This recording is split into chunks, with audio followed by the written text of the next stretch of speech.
Sir, மெஷின்ல பஞ்சு சிக்குது, struck ஆகுது அப்படின்னா மெஷின் ஆபரேட்டர். இந்த மாசத்துல இது 3வது தடவை.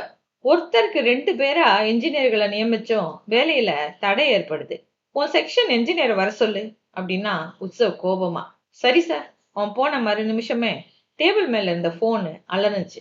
இன்னைக்கு என் ஃப்ரெண்டுக்கு பிறந்த நாள். ஏதாவது gift வாங்கணும். பர்த்டே பார்ட்டிக்கு போகணும். எனக்கு பணமும் காரும் வேணும் அப்படின்னா பிரீத்தி எதிர்முனையில. 2 நாளைக்கு முன்னாடி தான் உனக்கு பாக்கெட் மணி கொடுத்தேன். உற்சவ் நினைவுபடுத்தவும், அது செலவாயிடுச்சு. அப்படின்னா பிறந்த நாள் கிஃப்ட அடுத்த மாசம் பாக்கெட் மணியில வாங்கி கொடு. கிண்டல் பண்றீங்களா? பிறந்த நாள் இன்னைக்கு, அடுத்த மாசம் gift கொடுப்பாங்களா? அப்படி நீ நினைச்சிருந்தா உன் பணத்தை சேர்த்து வச்சிருக்கணும். கடைசி முறையா சொல்றேன் பிரீத்தி. வீண் ஆடம்பரங்களுக்கு இந்த வீட்ல இடம் இல்ல. உன் படிப்பு, அது இல்லாம நியாயமான செலவுகளுக்கு நீ கேட்காமலேயே நான் கொடுத்துட்டு வரேன். அதையும் மீறி உனக்கு செலவு ஏற்பட்டுச்சுன்னா நீ தான் பாத்துக்கணும். உற்சவ் கண்டிப்பா சொல்லிட்டு தொடர்பை துண்டிச்சிட்டான். கொஞ்சம் கோவமா பேசிட்டோமோ அப்படின்னு அவன் நினைச்சிட்டு இருக்கும்போது, மே கமின் சார் அப்படிங்கிற குரலுக்கு எஸ் அப்படின்னு சொல்லிட்டு டேபிள் மேல இருந்த ஃபைல பிரிச்சான் உற்சவ். ரோஜா நிற சுடிதார்ல ரோஜா பூவா நின்னுட்டு இருந்தா ஒரு பொண்ணு. குட் மார்னிங் சார் அப்படிங்கிறா சிரிச்சுக்கிட்டே. அவளோட சிவந்த இதழ்களையும் பால் நிறத்துல பளிரிட்ட பற்களையும் பார்த்துக்கிட்டே ஹலோ அப்படின்னா உற்சவ். நீங்க வர சொன்னதா மெஷின் ஆபரேட்டர் சொன்னாரு. எந்த மெஷின்? 2வது செக்ஷன்ல. என்ன செக்ஷன் சார் அப்படிங்கிறா வியப்போட. உற்சவ் சுதாரிச்சான். அவளை உட்கார சொல்லி கைய காட்டினான். அவ தன் கையில இருந்த குறிப்பேட்டை டேபிள் மேல வைக்கிறா. சார், நான் போன முறை எழுதி அனுப்பியிருந்த குறிப்பை நீங்க பார்க்கலன்னு நினைக்கிறேன். மெஷின் ஆபரேட்டர் வேலைக்கு புதுசு. அவருக்கு இன்னும் ட்ரைனிங் தேவைப்படுது. இயந்திரங்களை முரட்டுத்தனமா கையாளக்கூடாது. ஓவர்லோடும் பண்ணக்கூடாது. அவருக்கு நானே விலைக்கு சொல்லியிருக்கேன். உங்களுக்கும் குறிப்பு அனுப்பியிருக்கேன். ஃபைல பிரிச்சு காட்டி விளக்குனா. உற்சவுக்கு அப்பதான் புரியுது, புதுசா சேர்ந்திருக்கிற இன்ஜினியர் போல. மேனேஜரும் தாத்தாவுமே அப்பாயிண்ட் பண்ணதுனால இது வரைக்கும் இவளை சந்திக்க நேரல. நீங்க மெக்கானிக்கல் இன்ஜினியர் இல்லையா? உங்களை நான் இங்க எதிர்பார்க்கல அப்படின்னா உற்சவ். அவ புரியாம பார்க்க உற்சவ் சொன்னா, இங்க உள்ள பெண்கள் கல்லூரியில படிக்கும்போது இயந்திரங்களை பத்தி படிச்சாலும் வேலை பார்க்க வரும்போது அதே டிபார்ட்மெண்ட்ல லெக்சரரா சேருவாங்க. இல்லைன்னா மேற்கொண்டு எம்பிஏவோ இல்ல கம்ப்யூட்டர் சம்மந்தப்பட்ட படிப்போ படிச்சுட்டு உட்கார்ந்த இடத்துல வேலை பார்க்க தான் விரும்புவாங்க. அவ சிரிச்சுக்கிட்டே, நீங்க சொல்றது ஓரளவு சரிதான். ஆனா எனக்கு பேப்பர்ல படிச்சத நிஜத்துல செஞ்சு பார்க்கணுங்கிற ஆர்வம் இருந்தது. உங்க ஆர்வம் இந்த தொழிற்சாலையோட வளர்ச்சிக்கு உதவட்டும் அப்படிங்கிறான் உற்சவ். தேங்க்ஸ். அவ தலைய சரிச்சு சொல்லவும் மறுபடியும் உற்சவோட பார்வை அவன் மேல பதிஞ்சு மீளுது. அவளோட செயற்கை பூச்சு கொஞ்சம் கூட இல்லாத அந்த செழுமையான முகத்தையும் பெரிய கண்களையும் அதுல தென்பட்ட துருதுருப்பையும் பார்க்கும்போது தனக்குள்ள ஒரு உற்சாகம் பரவுறத உணர்ந்தவனா அவகிட்ட சொன்னா, ஃபைல வச்சுட்டு போங்க, நான் என்ன செய்யலான்னு பார்த்துட்டு பிறகு சொல்றேன். ஓகே சார் அப்படின்னு அவ எழுந்துக்கவும், அப்பதான் நினைவு வந்தவனா கேக்குறான், உங்க பேர் என்ன? கதவு பக்கத்துல போனவ திரும்பி நின்னு தன்னோட வழக்கமான பளிச்சிடுற புன்னகையோட சொன்னா வானதி. களத்துல காய போட்டிருந்த நெல்ல பரத்தியபடி உட்கார்ந்திருந்த வேணிய பின்னாடி இருந்து கட்டிக்கிட்டா வானதி. என்ன இன்னைக்கு ஒரே சந்தோஷமா இருக்கு அப்படின்னா வேணி. ஒரு நிமிஷம் அப்படின்னு சொன்ன வானதி மாட்டுக்கு தீவனம் கலக்கிக்கிட்டு இருந்த அப்பாவை கைப்பிடியா அழைச்சிட்டு வர்றா. அடட, என்னம்மா, கை கழுவ கூட விடாம அப்படின்னுகிட்டே வந்து அவரு நிக்க 2 பேர் கால்லையும் விழுந்து நமஸ்காரம் பண்ணிட்டு தன் கையில இருந்த கவரை கொடுக்கறா. கவர்ல என்ன இருக்கு வானதி அப்படின்னாரு சங்கரன். இன்னைக்கு முதல் தேதி இல்லையா? என்னோட முதல் மாச சம்பளம். கவர்ல இருந்த ரூபாய் நோட்டுகளை பார்த்த வேணி பெருமிதத்தோட கணவர்கிட்ட கொடுக்க அவர் திருப்பி வானதி கிட்டேயே கொடுத்தாரு. இந்த பணத்தை நீயே பேங்க்ல போட்டு வை வானதி, தேவைப்படும் போது எடுத்துக்கலாம். இது உங்க செலவுக்கு அப்பா. தோட்டமே கதியா இருக்கும், எங்களுக்கு என்ன செலவு இருக்கு? அப்படியே இருந்தாலும் இத்தனை நாள் செலவழிக்கலையா என்ன? அப்படின்னா இந்த பணத்தை வாங்கிக்க மாட்டீங்க அப்படித்தானே அப்படின்னா வானதி முகம் வாட.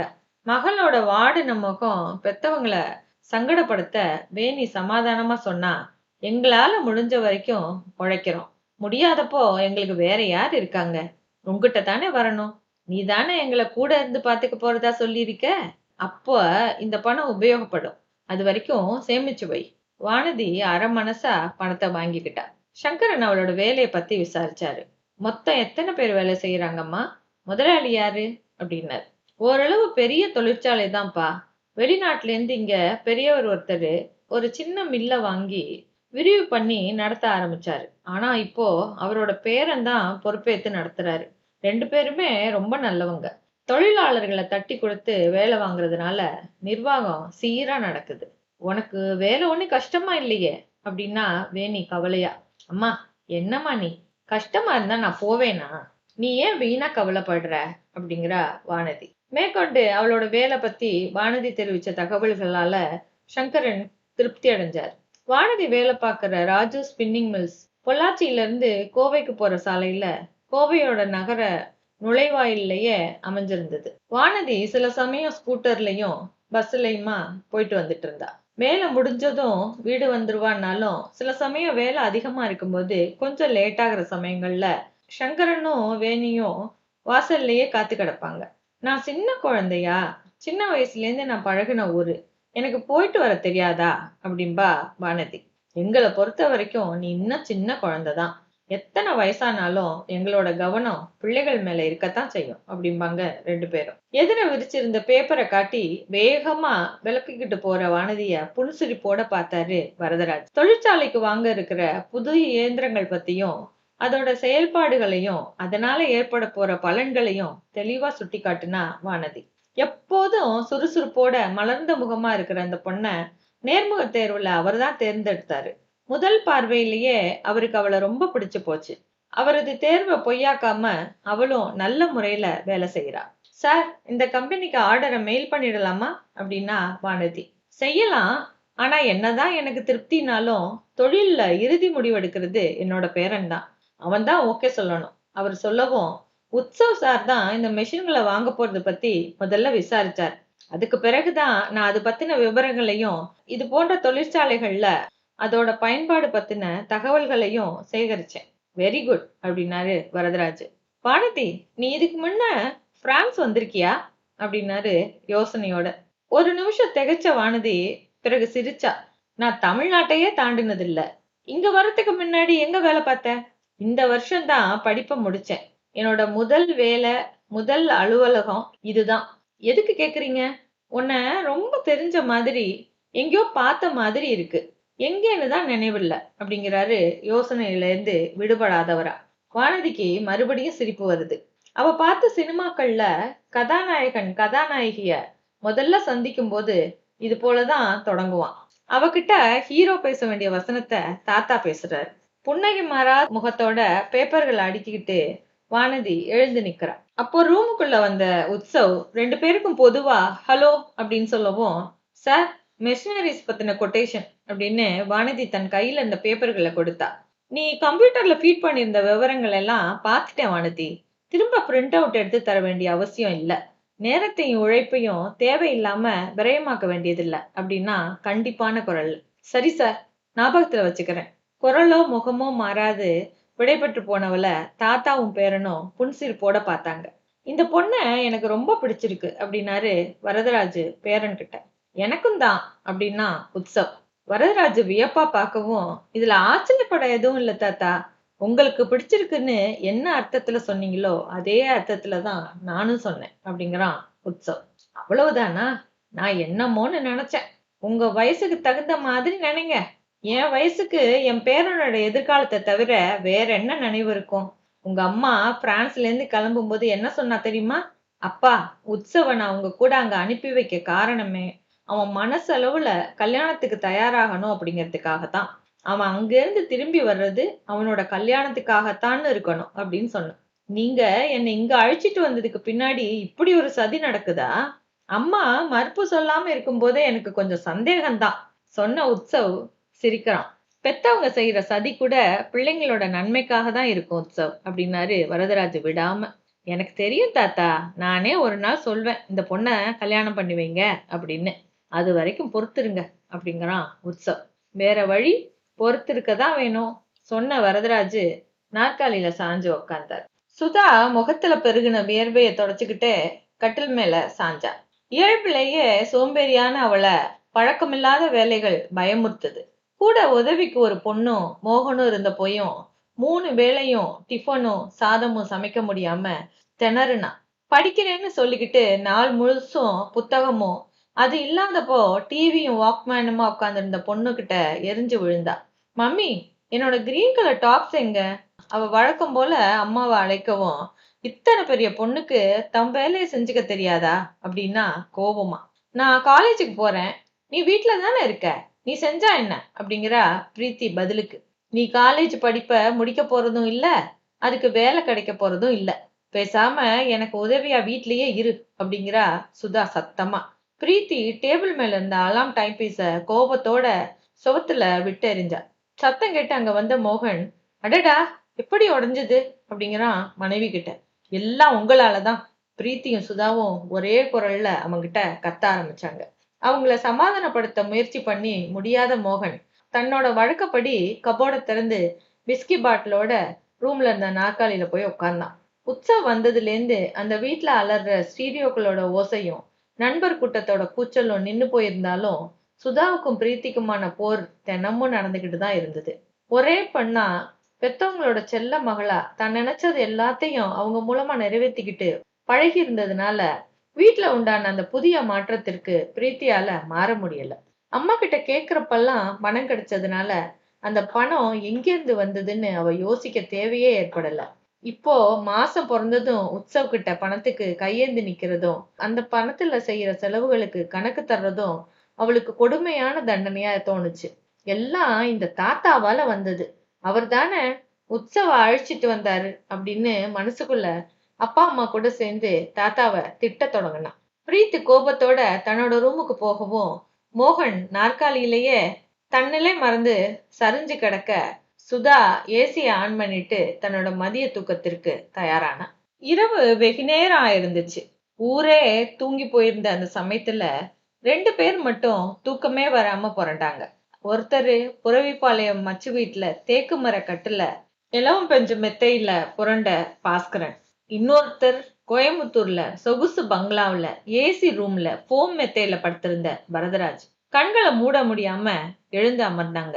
கணவனோட அருகில படுத்திருந்த மலர்கொடி அவன்கிட்ட அசைவ உணர்ந்து கண்களை திறக்காமலேயே, என்னங்க அப்படிங்கிறா. எதுவும் இல்ல மலர், நீ தூங்கு சொன்னவன் எழுந்து வெளியே வந்தான். களத்துல கடந்த நெற்கதிர்களை ஒரு பார்வை பார்த்துட்டு முத்தத்துல கால் நீட்டி அமர்ந்தான். பாக்கெட்டை தேடி சிகரெட்டை எடுத்து பத்த வைக்கும் போது மலர்கொடி வந்து அவன் எதிரில் அமர்றா. தூங்காம இந்த நேரத்துல சிகரெட் குடிக்கிறீங்களே, ஏதாவது பிரச்சனையா சொல்லுங்க அப்படிங்கிறா கணவன் கிட்ட. மனைவியோட குரல்ல தென்பட்ட கவலைக்கு பாஸ்கரன் சிரிச்சான். பிரச்சனை இருந்தாதான் சிகரெட் குடிக்கணுமா?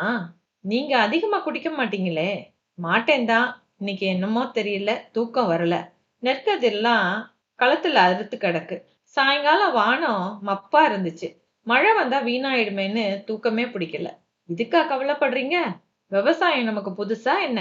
பயிர் வளர வேண்டிய தருணத்துல மழை இல்லாம வறண்டு போறதும், விளைச்சல் அனுபவிக்க போற சமயத்துல மழை பெஞ்சு கெடுக்கிறதும் நடக்கிறது தானே.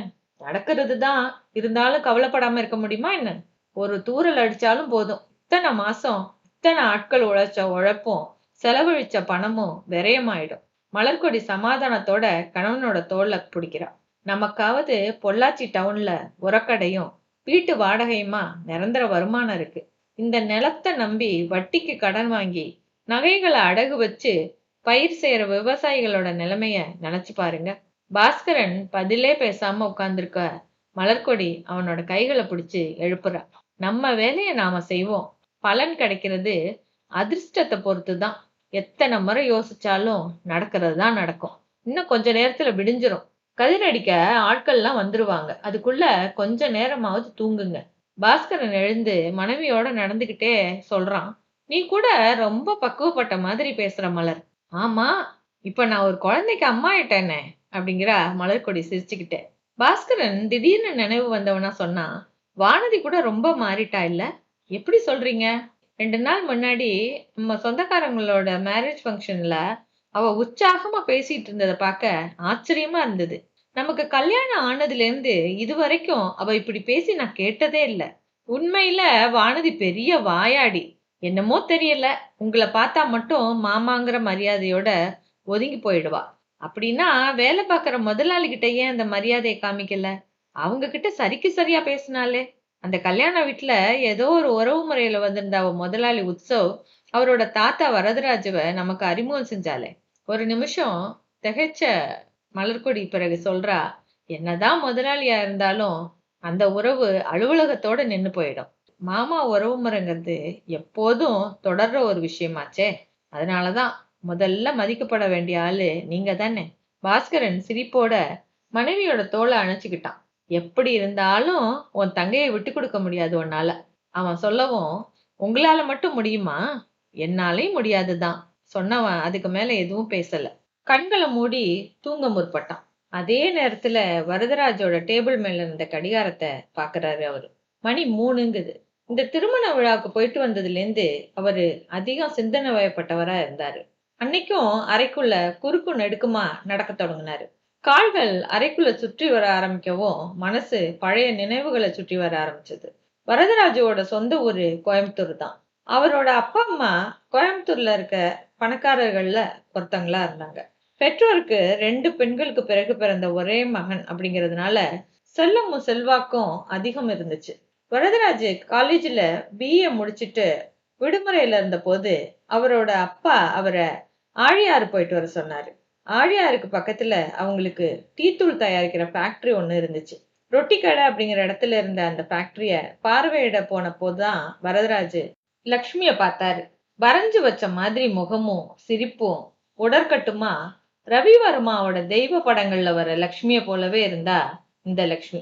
வரதராஜ் முதல் பார்வையிலேயே அவகிட்ட மயங்கி போனாரு. டீ ஃபேக்டரியில வேலை செய்யற கூலி தொழிலாளியோட பொண்ணு அவ. தாழ்த்தப்பட்ட வகுப்பை சேர்ந்தவ. இதெல்லாம் தெரிஞ்சப்பையும் அவரோட ஆர்வம் கொஞ்சமும் குறையல. தேயிலை துளிர் பறிக்க அவ வந்தப்பெல்லாம் பேச்சு கொடுத்துக்கிட்டே இவரும் கூடவே போவாரு. ஆரம்பத்துல முதலாளிங்கிற மரியாதைக்காக நின்னு பதில் பேசின லக்ஷ்மி அவரு நெருங்கி பழக முற்பட்டதும் விலகி போக தொடங்கினான். வரதராஜ விடாப்பிடியா அவ பின்னாலேயே சுத்தினாரு. பேசி பேசி மனச கரைச்சாரு. சினிமாவுல கதாநாயகர்கள்லாம் எஸ்டேட்ல வேலை பார்க்கிற கதாநாயகியோட திரையில ஆடி பாடுறத பார்த்த லக்ஷ்மி அவரோட வார்த்தைகள்ல மயங்கினா. ஆயுசுக்கும் நீதான் என்னோட மனைவி. என்ன பெத்தவங்க ஆரம்பத்துல எதிர்த்தாலும் கடைசியில ஒத்துக்குவாங்க. அவங்கள என்னால சம்மதிக்க வைக்க முடியும்னு அவன் செஞ்ச சத்தியத்தை முழுசா நம்புனா லக்ஷ்மி. ஆழியாறு அணையிலையும் பூங்காவிலையும் மங்கி ஃபால்ஸ்லயுமா அவங்களோட காதல் வளர்ந்தது. மலை உச்சியில இருந்த பாலாஜி கோயில்ல கிருஷ்ணர் சாட்சியா அந்த பளிங்கு தரைகளும் தூண்களும் ஆசீர்வதிக்க தோட்டத்து மலர்கள் தலையசைச்சு பூத்துவ வரதராஜு லக்ஷ்மிக்கு தாலி கட்டினாரு. இது நம்ம 2 பேருக்காக கட்டின தாலிதான். ஊர் அறிய உலகம் அறிய பெரிய மண்டபத்துல நம்ம பெத்தவங்க முன்னிலையில மறுபடியும் ஒரு தடவை நம்ம கல்யாணம் நடக்கும் அப்படின்னாரு நம்பிக்கையோட. 2 பேருக்கு மட்டுமே தெரிஞ்ச திருமணத்துல அடுத்து முதலிரவும் நடந்தது.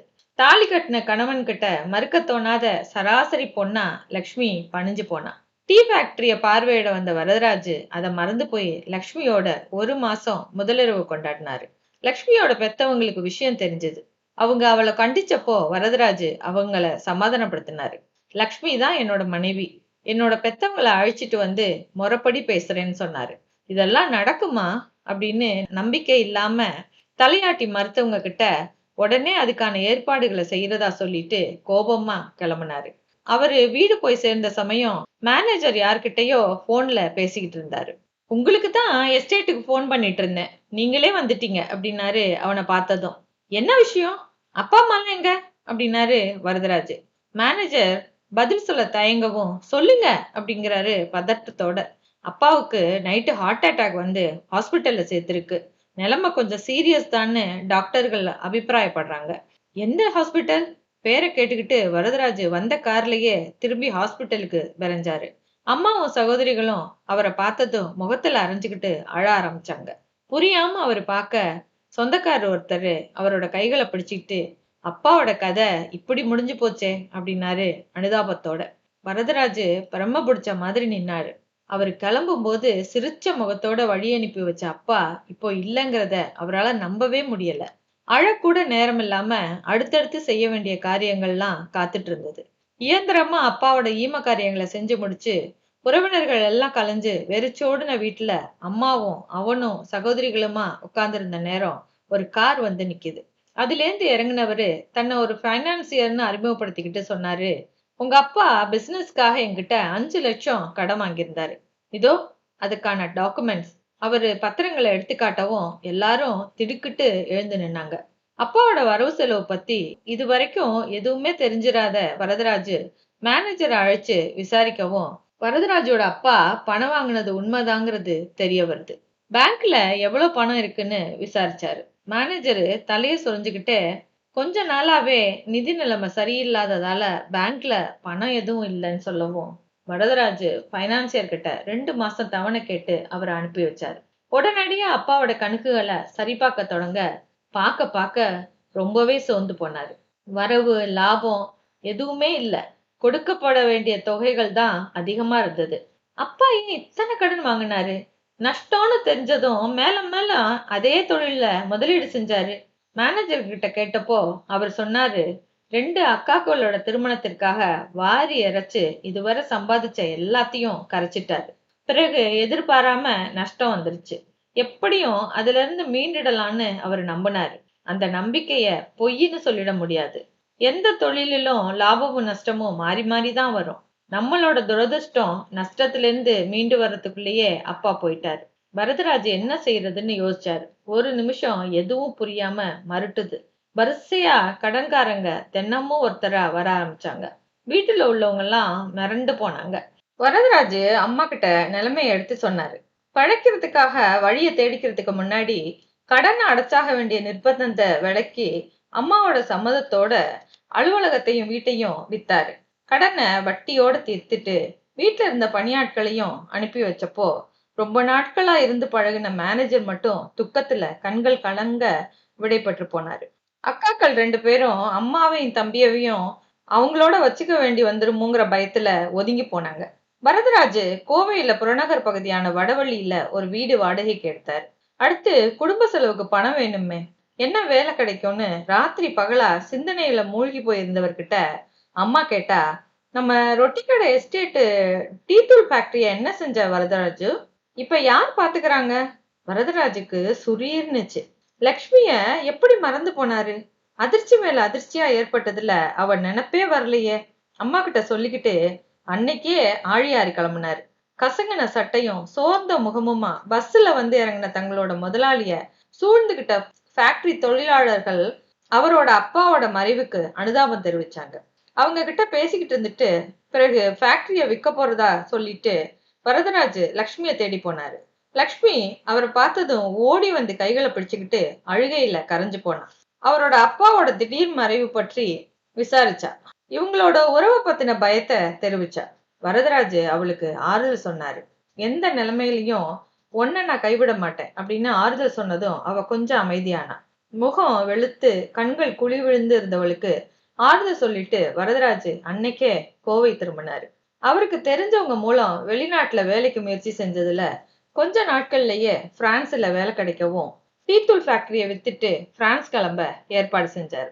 என்ன தனியாவா விட்டுட்டு போற அப்படின்னு தாயார சமாதானப்படுத்தி, தான் போறதே அவளுக்காக தான்னும் அவளை பழையபடி சொந்த வீட்டுல நகை, கார்னு சகல ஆடம்பரங்களோட வாழ வைக்க போறதாவும் உறுதி கூறினார்.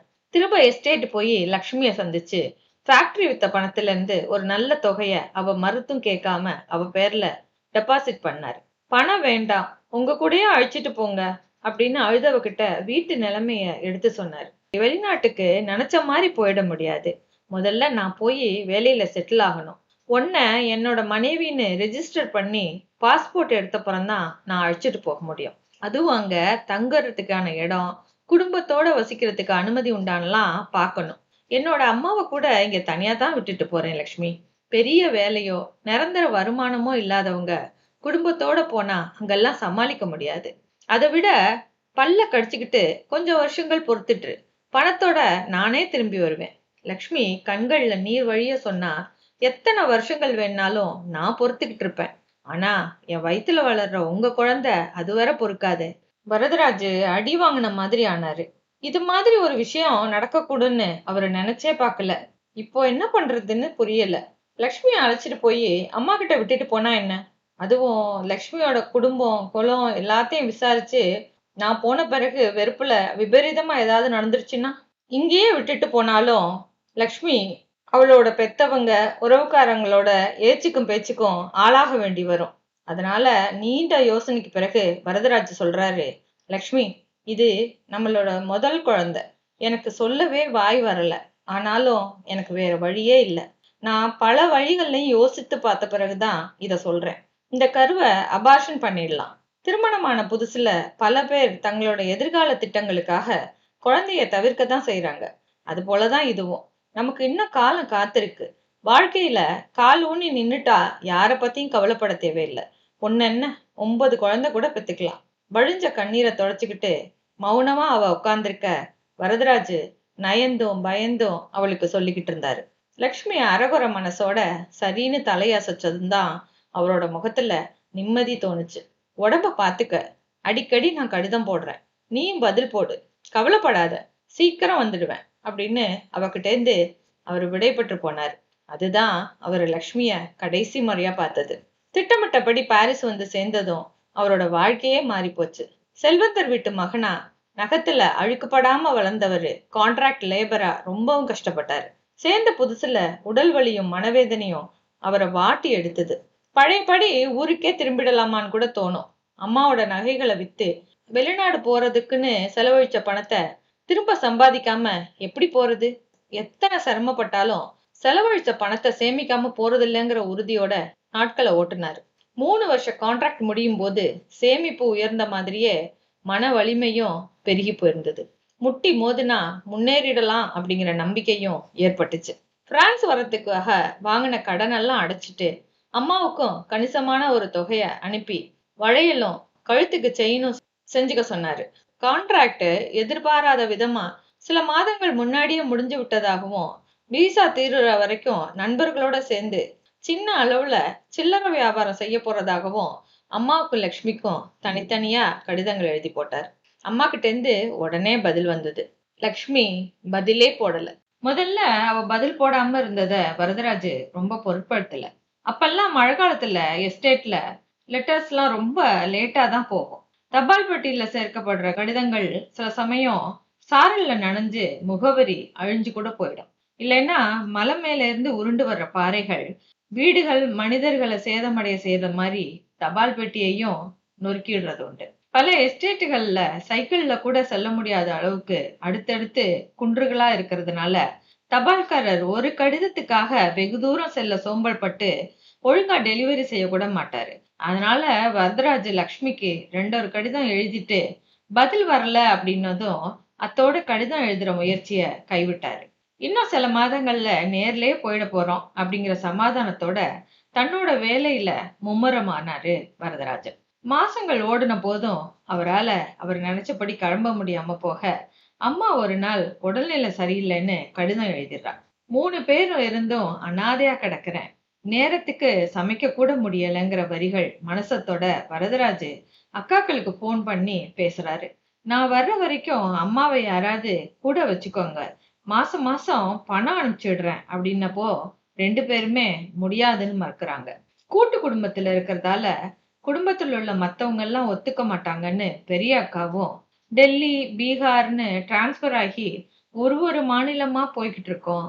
உடம்பு சரியில்லாத அம்மாவை எப்படி அழைச்சிட்டு போக முடியும் அப்படின்னு சின்னக்காவும் நிராகரிச்சதும் வரதராஜு நொந்து போனாரு. அடுத்து என்ன செய்யறதுன்னு யோசிக்கும் போது மகனுக்கு அதிகம் சிரமம் கொடுக்க விரும்பாம அம்மா மரணப்படுக்கையில் இருக்கிறதா தகவல் வந்தது. இதே மாதிரி ஒரு சூழ்நிலையில மருத்துவமனைக்கு ஓடி அப்பாவோட இறந்த உடலை பார்த்தது ஞாபகம் வர அம்மாவாவது பழைச்சிருந்து தன்னோட இருக்கணும்னு கடவுளை வேண்டிக்கிட்டே வரதராஜு உடனடியா கிளம்பினாரு. மகன் வர்றதுக்காகவே காத்திருந்த மாதிரி அவரை பார்த்ததும் மகிழ்ச்சியோட புன்னகைச்சு அவரோட கைகளை பிடிச்சுக்கிட்டே இந்த அம்மா உயிர விட்டார். அம்மாவை பழையபடி சிறப்பா வாழ வச்சு பார்க்கணுங்கிற வைராக்கியத்துல அவளோட இருக்கிற நாட்களையும் இழந்துட்டு அனாதையா நின்னாரு வரதராஜ். சில நாட்கள் கழிச்சு லக்ஷ்மிய தேடி ரொட்டிக்கடை எஸ்டேட் போனப்போ அவளோட குடும்பமே அந்த ஊரை விட்டு போயிருந்தது. பக்கத்துல இருந்த வீட்டுல விசாரிச்சப்போ ஒரு வயதான அம்மா சொன்னா, அந்த பொண்ணு லக்ஷ்மி பார்க்கதான் சாதுவா இருந்துச்சு. உண்மையில அது நடவடிக்கை சரியில்லை. கல்யாணமே ஆகாம கருத்தரிச்சு போச்சு. யார் காரணம்னு எத்தனையோ கேட்டும் பதில் சொல்லல. சரி கழிச்சிடுன்னா அதுக்கும் ஒத்துக்க மாட்டேன்னு ரகல. சோத்துக்கு இல்லாத குடும்பம், தாழ்த்தப்பட்ட எண்ணம், கல்யாணம் ஆகாம பெத்த குழந்தைய நல்லபடியா வளர்த்துட முடியுமா என்ன? அத்தனை பேரும் எடுத்து சொன்னப்பையும் கேட்கல. குழந்தைய வளர்க்கவும் ஆளாக்கவும் பணத்துக்கு என்ன செய்வோன்னு அவ அப்பா கவலைப்பட்டப்போ தேவையான பணத்தை தன்னோட குழந்தையோட அப்பாவே தந்திருக்கிறதா சொன்னா. ஏதோ சின்ன பொண்ணு என்கிட்டயோ ஏமாந்துட்டான்னு நினைச்சா பணம் வாங்கிக்கிட்டு இந்த வேலை செஞ்சியான்னு அவ அப்பா அவளை அடிச்சு தீத்துட்டான். அடி உதையும் அரை பட்டினியுமா நாட்களை ஓட்டிட்டு பிரசவ சமயம் பொள்ளாச்சிக்கு அழைச்சிட்டு போனாங்க. அதுக்கு பிறகு இந்த பக்கம் வரவே இல்லை. என்ன குழந்தை பிறந்ததுன்னு கூட யாருக்கும் தெரியாது. லக்ஷ்மி ஏன் இப்படி பண்ணுனா? வரதராஜுக்கு ரொம்ப வருத்தமா இருந்தது. இப்படிப்பட்ட அவமானமும் வேதனையும் ஏற்படக்கூடாதுன்னு தான் அவளை அபார்ஷன் பண்ணிக்க சொன்னாரு. அவளும் சரின்னு தான் தலையசைச்சா. அப்புறம் ஏன் இப்படி பண்ணுனா? வரதராஜு அங்கிருந்து கிளம்பி பொள்ளாச்சி வந்து சில மருத்துவமனைகள்லயும் விசாரிச்சாரு. லக்ஷ்மிங்கிற பேர்ல பிரசவிச்ச பெண்கள் ஒரு மருத்துவமனையிலயும் நிறைய பேர் இருந்தாங்க. தேதி மாதம் சொன்னாதான் சரியான தகவல் கிடைக்கும்னாங்க. மேற்கொண்டு என்ன செய்யறதுன்னே அவருக்கு புரியல. அடுத்தடுத்து நடந்த எதிர்பாராத சம்பவங்களால அவரு ரொம்பவே இடிஞ்சு போனாரு. பாரிஸ்ல இருந்து கிளம்பி வர சொல்லி ஃப்ரெண்ட்ஸ் எல்லாம் போன் பண்ணவும் உடனே கிளம்பி போனாரு. அம்மாவும் இல்ல லக்ஷ்மியும் இல்ல அப்படின்னதும் வரதராஜு நூல இருந்த பட்டம் போல ஆனாரு. வெறுமைய மறக்க கடுமையா உழைக்க ஆரம்பிச்சாரு. உழைச்சு கலைச்ச சமயங்கள்ல சத்தம் இல்லாம உறங்கி போனாரு. அப்போதான் அவர் கூட சேர்ந்து ஸ்டோர் ஆரம்பிச்ச ஃப்ரெண்ட்ஸ் எல்லாம் இந்தியா போகதா சொன்னாங்க. வரதராஜுக்கு இந்தியாவில யாரும் இல்லைங்கிற நிலையில அங்கேயே குடியுரிமை பெற்று தங்க வேண்டிய சூழ்நிலையில தான் சரளாவை மணந்தார். வரதராஜுக்கு அதிர்ஷ்டம் கொஞ்சமாவது இருந்ததால சரளா குணசாலியா இருந்தா. ஒரு மகனும் மகளும் பிறந்து அவங்களோட வளர்ப்புலையும் படிப்புலையும் நாட்கள் ஓடி மறைந்த ஒரு சந்தர்ப்பத்துல வரதராஜ் லக்ஷ்மிய பத்தி சரளா கிட்ட சொன்னார். இத்தனை நாளா நீங்க என்கிட்ட சொல்லவே இல்லையே. சரளா திகைச்சு போறா. மறைக்கணும்னு நினைக்கல சரளா. முடிஞ்சு போன விஷயத்த பத்தி பேசி பலன் இல்லைன்னு தான் சொல்லல. முடிஞ்சு போனதுன்னு எப்படி நீங்க விட முடியும்? லக்ஷ்மி நீங்க தாலி கட்டின மனைவி. அதுக்கு சாட்சியா உங்க ரத்தமா குழந்தை வேற இருக்கு. அதுக்காக இப்போ என்ன செய்ய முடியும் சரளா? அவங்கள நம்ம தேடி கண்டுபிடிக்கணும். எங்க இருக்காங்கன்னே தெரியாதவங்கள எப்படி கண்டுபிடிக்கிறது? பொள்ளாச்சி ஒன்னும் பெரிய நகரம் இல்ல. அவங்க பொள்ளாச்சியிலேயே இருந்தாங்கன்னா இத்தனை நாள்ல தெரிஞ்சவங்க யார் கண்ணுலயாவது பட்டிருக்கலாம். நாம மறுபடியும் விசாரிக்கலாம். விசாரிக்க ஆரம்பிச்சாங்க. முதல்ல ரொட்டிக்கடை எஸ்டேட்டோட போன் நம்பர் வேணும். யோசிச்சப்ப வரதராஜோ கூட முதல்ல பாரிஸுக்கு வந்த நண்பர்கள்ல ஒருத்தன் இப்ப பொள்ளாச்சியில செட்டில் ஆயிருக்கிறது ஞாபகம் வருது. அவன் மூலமா விசாரிக்க தொடங்கினாங்க. 3 மாசம் விடாம முயற்சி பண்ணதுக்கு பிறகு ஒரு தகவலா கிடைச்சது. லக்ஷ்மிக்கு கல்யாண வயசுல ஒரு பையன் இருக்கிறதாவும் அம்மாவும் மகனும் ஆத்தோரமா நிலம் வாங்கி விவசாயம் செய்யறதாவும் இத்தனை நாளும் அவங்களுக்கு துணையா இருந்த லக்ஷ்மியோட பெத்தவங்க சமீபத்துலதான் ஒருத்தர் பின்னாடி ஒருத்தரா இறந்துட்டதாவும் கேள்விப்பட்டாங்க. சரளா போய் அவங்கள அழைச்சிட்டு வந்துடலாம் அப்படின்னா அது அத்தனை சுலபம் இல்ல சரளா. லக்ஷ்மி முதல்ல வருவாளாங்கிறது சந்தேகம்தான். அவகிட்ட வளர்ந்த பையன் இருக்கான். இங்கேயும் நமக்கு குழந்தைங்க வளர்ந்துட்டாங்க. மைத்திலிக்கு நாம மாப்பிள்ளை பார்த்துட்டு இருக்க இந்த சமயத்துல புது பிரச்சனை எதுவும் வேண்டாம். இத்தனை வருஷங்கள் இருக்கிறாங்களாங்கிறது தெரியாமையே கழிஞ்சிருச்சு. இன்னும் கொஞ்ச நாள்ல எதுவும் ஆயிடாது. மைத்திலியோட கல்யாணத்தை முடிச்சிட்டு நம்மளே இந்தியா போகலாம். சரளாவுக்கும் அது சரின்னு தோணுது. அதுக்கு பிறகு மைத்திலிக்கு ராமச்சந்திரனை திருமணம் செஞ்சு வச்சு அவங்களுக்கு வீடு வாங்கி கொடுத்து அமைச்சாங்க. திருமணமான 3ஆம் மாதமே மைத்திலி கர்ப்பமாகவும் மசக்க வளகாப்பு பிரசவம் குழந்தை பராமரிப்புன்னு சில வருஷங்கள் 2 பேருக்கும் எதையும் நினைக்க கூட முடியல. உற்சவ் கொஞ்சம் வளர்ந்த சமயம் மோகனுக்கு கல்யாணம் நடந்தது. வரதராஜ் மகனை ஸ்டோர்ல புகுத்தினாரு. பிரீத்தி பிறந்ததும் தாத்தாவும் பாட்டியும் மகளோட வீட்டுக்கும் இவங்க வீட்டுக்குமா ஓடி ஓடி பேர பிள்ளைங்களை சீராட்டினாங்க. இடையில ஒரு நாள் வரதராஜோட பொள்ளாச்சி நண்பர் போன் செய்து லக்ஷ்மி இறந்துட்டதா சொன்னதும் தான் 2 பேருக்கும் சுரீர் இருந்தது. ஒரு மன்னிப்புக்கு கூட வழி இல்லாம போச்சேன்னு வரதராஜ் துக்கத்தோட சொல்றாரு. லக்ஷ்மிய தான் பார்க்க முடியல, அவளோட மகனையாவது பாப்போம் அப்படிங்கிறா சரளா. இந்தியாவுக்கு போயிட்டு வர்றதா சொல்லிட்டு 2 பேரும் கிளம்பி வந்து வரதராஜோட நண்பர் மூலமா லக்ஷ்மியோட வீட்டுக்கு போனாங்க. பசுமையான வயல்களுக்கு நடுவுல ரொம்ப அழகான வீடு. அந்த வீட்டுல லக்ஷ்மியையே உரிச்சு வச்ச மாதிரி தோற்றத்துல உயரமும் கம்பீரமுமா இருந்த மகனை பார்த்ததும் அவரையும் அறியாம மனசு பூரிச்சுது. இவங்கள யாருன்னு புரியாம புன்னகையோட பார்த்தவன் விவரம் தெரிஞ்சதும் இறுகி போனான். நான் யாரையும் பார்க்க விரும்பல. எனக்கு அப்பான்லாம் யாரும் இல்ல, அம்மா மட்டும்தான். இப்போ அவளும் போயிட்டா. அதனால தயவு செய்து எனக்கு தொல்லை தராம கிளம்புங்க அப்படிங்கிறான் எங்கேயோ பார்த்தபடி. சங்கரா, என்ன இருந்தாலும் உன் அப்பா அப்படின்னாரு அங்க இருந்த முத்துக்கவுண்டர். அப்பாவா? இவரா? இத்தனை நாள் எங்க போயிருந்தாரு? இப்ப என்ன திடீர்னு வந்து நிக்கிறாரு? சின்ன வயசுல இருந்து நான் போட்டோவுல கூட பார்க்காத ஒருத்தர் எதிர்ல வந்து நின்னு நான் தான் உன் அப்பா அப்படின்னு எப்படி நம்புறது? நீங்களே சொல்லுங்க. ஏதோ விதி சதி செஞ்சிருச்சு. லக்ஷ்மிக்கு கொடுப்பனை இல்ல. என்ன இருந்தாலும் சொந்தம் விட்டு போகுமா அப்படிங்கிறாரு வரதராஜோட நண்பர். மனுஷங்க செய்யற சதிக்கு விதி மேல பழி போடுறது நியாயமே இல்ல. இதுக்கு மேல இத பத்தி பேசுறது கூட அனாவசியம் அப்படின்னு சங்கரன் எழுந்து போவும் சரளா அவசரமா அவனோட கைகளை பிடிக்கிறா. உன்னோட அப்பா மேல கோவப்பட்ட உனக்கு எல்லா நியாயமான காரணங்களும் இருக்கு. ஆனா என்கிட்ட கோபத்தையோ வருத்தத்தையோ காமிக்காத.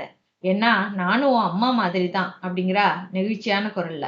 ஒரு நிமிஷம் அமைதியா நின்ன சங்கரன் கலங்கி போன கண்களை யாரும் பாக்குறதுக்கு முன்னாடி அங்கிருந்து நகர்ந்தான். அதுக்கு பிறகு சரளா பல தடவை போய் சங்கரனை பார்த்துட்டு வந்து அவர்கிட்ட விவரம் சொன்னான். வரதராஜ் கொடுத்த பணத்துல நிலம் வாங்கி லக்ஷ்மி பெத்தவங்க துணையோட பாடுபட்டு பெருக்குனதையும், மகன் மேல கோபம் இருந்தாலும் லக்ஷ்மியோட பெத்தவங்க கடைசி வரைக்கும் அவளுக்கு துணையா நின்னதையும், தகப்பன் இல்லாம பிறந்தவன் அப்படிங்கிற முத்திர குத்தப்பட்ட சங்கரன் பள்ளிக்கூடத்துல அவமானப்படுத்தப்பட்டு பள்ளிக்கு போறதையே நிறுத்திட்டதையுமா எல்லாத்தையும் வரதராஜ் கிட்ட சொன்னா சரளா. இப்போ சங்கரனோட அயராத உழைப்பால வசதியில ரொம்ப நல்ல நிலைக்கு வந்தாலும் உள்ளூர்காரர்கள் அவனை தாழ்த்தப்பட்ட தாய்க்கு பிறந்தவன் அப்படின்னு ஒதுங்கியே பழகுனதையும், பொண்ணு கொடுக்க யாருமே முன் வராததுனால கடைசியில ரொம்ப ஏழை குடும்பத்து பொண்ண மணந்திருக்கிறதையும் விவரிக்கிறார். இத்தனை நாள்ல சரளாவோட நல்ல குணத்தை புரிஞ்சுகிட்டதால சங்கரன் முகம் திருப்பவும் முடியாம ஒட்டி பழகவும் முடியாம தவிக்கிறதையும் சொன்னான். ரொம்ப நாள் கழிச்சு மகனை சந்திச்ச மகிழ்ச்சியும் அவன் முகம் கொடுத்து பேச மறுத்ததால ஏற்பட்ட துக்கமுமா அவங்க திரும்பவும் பாரிஸ் வந்து சேர்ந்தாங்க. வரதராஜ் வெளிப்பார்வைக்கு எப்போதும் போல இருந்தாலும் ஏதோ ஒரு கவலை அவர் மனசு அரிக்கிறத உணர்ந்த சரளா ஒரு நாள் சொன்னா, நம்மளோட 2 பிள்ளைங்களுக்கும் இங்க தேவையானதை செஞ்சுட்டோம். சங்கரனுக்கு தான் பிறந்ததுல இருந்து எதுவுமே செய்யல. இப்போ நாம ஏதாவது செஞ்சாலும் அவன் ஏத்துக்க மாட்டான். ஆனா அவன் மனசுல அப்பாவுக்கான ஏக்கம் நிறைய இருக்குது. அதனால நாளடைவுல அவன் நம்ம கிட்ட வந்துடுவான். எனக்கு அந்த நம்பிக்கை இருக்கு. இனி நாம இங்க இருந்து செய்ய போறது எதுவுமே இல்ல. பேசாம இந்தியா போயிடலாமே. நீங்களும் அங்கேயே ஏதாவது தொழில் கூட தொடங்கலாம். வரதராஜுக்கு அந்த யோசனை ரொம்ப பிடிச்சிருந்தது. அப்பாவோட ஸ்பின்னிங் மில் அடி மனசுல இருந்ததுனால விட்ட இடத்திலேயே சம்பாதிக்கணுங்கிற வேகத்துல இந்தியா வந்ததும் ஒரு ஸ்பின்னிங் மில்ல தொடங்குறாரு. தன்னோட வயசை மறந்து சுறுசுறுப்போட அதுல ஆழ்ந்து போனார். தொழில்ல ஏற்பட்ட ஈர்ப்பால ஆரம்பத்துல சுறுசுறுப்பா இருந்த சரளா உற்சாகம் குறைஞ்சு காணப்படுறதையும் சோர்ந்து போறதையும் கூட அவர் கவனிக்கல. சரளா படுக்கையில விழுந்தப்பதான் நிலைமையோட விபரீதம் புரிஞ்சு அதிர்ந்து போனாரு. என்னை பத்தி கவலைப்படாதீங்க. உங்க கூட நிறைவான வாழ்க்கை வாழ்ந்துட்டேன். உங்களையும் இருக்க வேண்டிய இடத்துல கொண்டு வந்து சேர்த்துட்டேன்னா சரளா புன்னகையோட. வரதராஜ் கலக்கத்தோட தன்னோட டாக்டர் மருமகனை தொடர்பு கொள்றாரு. அவருடைய ஆலோசனைப்படி பாரிஸ், லண்டன் எல்லா இடத்துக்கும் அழைச்சிட்டு போய் காட்டியும் டாக்டர்ஸ் எல்லாம் கைய விரிச்சிட்டாங்க.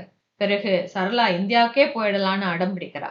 கணவன், மனைவி, மகள், பேரன், பேத்திகள் எல்லாரும் பாரிஸ்ல இருக்கும்போது எதுக்காக அங்க போகணும்னு எல்லாரும் கேட்டப்போ கடைசி நாட்களை இந்தியாவில தான் கழிப்பேன் அப்படின்னா உறுதியா. அதன்படி மறுபடியும் இந்தியாவுக்கே வரதராஜ் அவளை அழைச்சிட்டு வந்தார். சாகறதுக்கு கொஞ்ச நாள் முன்னாடி சரளா தன் பக்கத்துல உட்கார்ந்திருந்த கணவன் கிட்ட சோர்ந்த குரல்ல சொன்னா, நீங்க என்னை கல்யாணம் பண்ணிக்காம இருந்திருந்தா எப்படியும் லக்ஷ்மியை தேடி கண்டுபிடிச்சிருப்பீங்க. லக்ஷ்மி சங்கரனோட சந்தோஷமான வாழ்க்கைக்கு என்னையும் அறியாம நானும் தடையா இருந்திருக்கேன். சங்கரனுக்கு என் மேல கோபம் இல்ல. நான் இறந்து போனது தெரிஞ்சா நிச்சயம் துக்கத்துக்கு வருவான். அப்பா மகன் உறவுக்கு அது ஆரம்பமா இருக்கும். சரளா இந்தியா வந்ததுக்கான காரணம் புரிஞ்சு வரதராஜோட கண்கள்ல நீர் வழியுது. அடுத்த சில நாட்கள்லயே சரளா போய் சேர்ந்துட்டா. தகவல் தெரிவிச்சும் சங்கரன் வரல. என்னைக்காவது சேருவாங்க அப்படிங்கிற சரளாவோட நம்பிக்கையில ஊசலாடிக்கிட்டு இருந்த தகப்பன் மகன் உறவு அவளோடயே சேர்ந்து போயிடுச்சு. வரதராஜவும் ஒரு நாள் போயிடுவார். அதோட எல்லாம் முடிஞ்சு போயிடும். கண்கள்ல துளிர்த்த நீரை தொடக்கையில விடிய காலையில பால்காரனோட குரல் கேட்டது. தொடர்ந்து கதைய அடுத்த வீடியோல கேட்கலாம். இப்போதைக்கு பாய்.